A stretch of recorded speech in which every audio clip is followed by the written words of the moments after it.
Hey guys, what's going on? This is relliK42 here, and in the background you'll be seeing some gameplay on Zavod 301 or 311 Rush Defense. It's a quick match, just for some background gameplay. But I quickly wanted to get this video out because I just recently got my hands on the Xbox One controller and the Xbox One. I have them both here sitting next to me, and I was able to play quite a lot of Battlefield 4 on it. This is still gameplay from the 360. I am uploading gameplay for Battlefield 4 as we speak and editing it. But anyway, I wanted to quickly dive into this review of the controller because I did so with the PS4. And I was able to play Battlefield 4 and Killer Instinct on it. I'm using Battlefield 4 as a comparison with how the controller felt. So, to start off, it's like an improved version of the 360 controller. Shape-wise, it feels smaller in a sense. Not necessarily smaller, but it looks like it.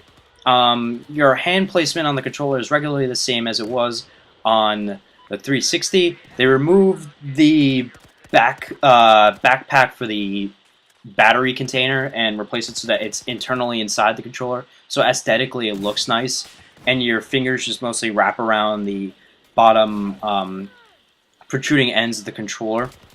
The parallel yet placement of the joysticks feel nice.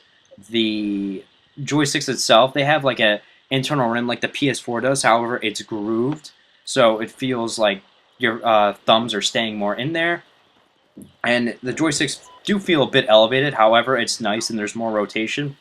The D-pad is an improvement from the 360. It feels more clicky and it's extremely nice. The buttons, they actually look 3D-esque, like if you were to turn the controller and look at it from various angles. So they look pretty, they're more clicky, they seem more closer together for easier button pushing and movements. So that is nice. And the guide has been moved, or the Xbox guide button has been moved to the top of the controller, which is an easy jump from either thumbs, depending on your placement on the controller. Now, the two big things that people were concerned about were the triggers and the bumpers, because there's been a change done to this. Your triggers now feel less resistant than they would if you were pushing them down on the Xbox 360. It kind of goes, more and easily, and some people have said that they found that weird. However, I fairly got used to this within 30 minutes, and it became second nature to me. And even switching back to the 360 controller and back and forth, it feels fine. The way that the triggers are, they're bigger surface. They still have that trigger shape in the back. However, it begins to slant off on an indent. And if you were to go and look at your finger placement on the 360 triggers and then place your fingers on the Xbox One's triggers, you would see why. They allow your fingers to rest right on the triggers for easy, pushment down. There's a bigger surface area for that, which is nice. Now, with the bumpers, they aren't as pushy, top heavy, I would say, as the 360's bumpers. You more push them on the side, but the way that the controller was designed, the way I see it is, you push down on the sides with your two index fingers, and then you can easily just roll it over to the triggers without having to even lift your fingers. It's just much of like a sliding motion, which is very useful to me because, when playing Battlefield 4 and stuff, a quick jump from firing your gun and aiming down sights to throwing a grenade or, commanding orders or spotting somebody, it's quick and easy. It did feel extremely awkward at first, I do admit. However, again, after about 30 minutes to an hour of playing, it felt natural. It felt nice. I was, I was one with the controller, and gameplay felt nice.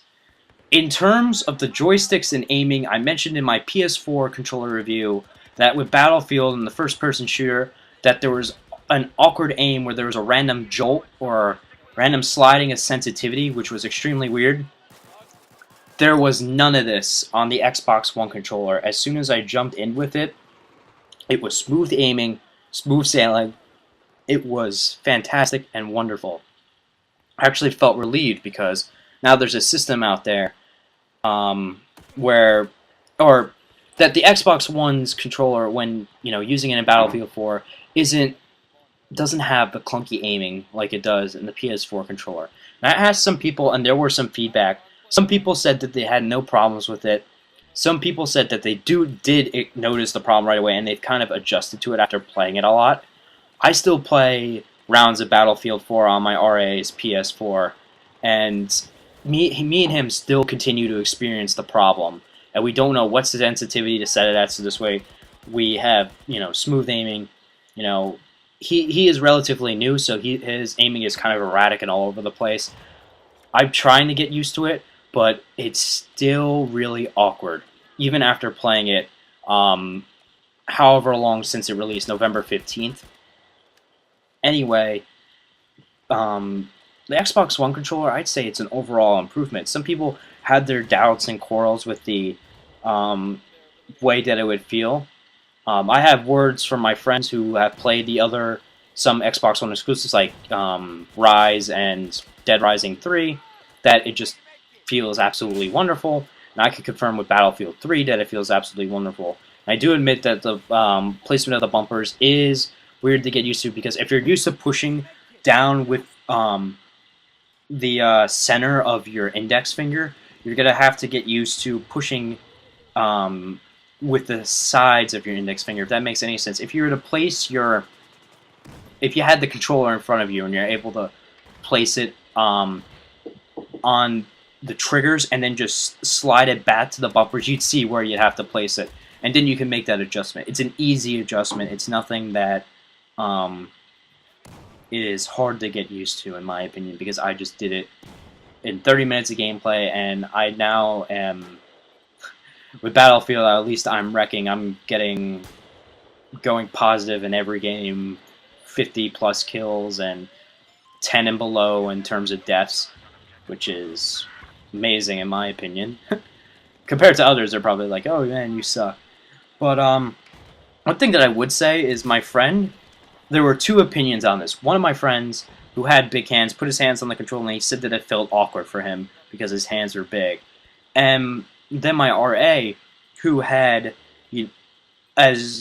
just as big hands, if not bigger, placed his hands on the controller, and he played a little bit of Battlefield 4 on my Xbox One, and he said it felt so much better playing it than it did on the PS4, and he was able to aim, and he was actually enjoying it, and he says that it feels absolutely wonderful. So I guess it's just a personal preference deal. It's a different case-by-case scenario. And that's just pretty much it for the review. I'd say that it's an overall improvement from the 360 controller by far.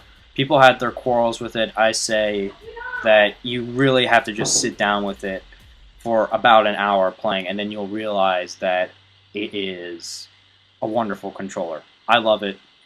And in terms of the PS4 controller, I still love that when playing certain games, just not with Battlefield. I was even able to play COD Ghost on the PS4 now, and the aiming with that, it still feels a bit weird when aiming down sights and such and looking around, but not as bad as it did with Battlefield 4. I think it's just Battlefield 4 in a specific scenario that the aiming is really, it's like you're aiming on ice, so to speak. It just slides all over the place. While the 360, I mean the Xbox One, it's extremely smooth. But anyway, that's my review. Hope you like it. Rate, comment, subscribe. I'm relliK42, and I hope you all have a wonderful day. Bye, guys.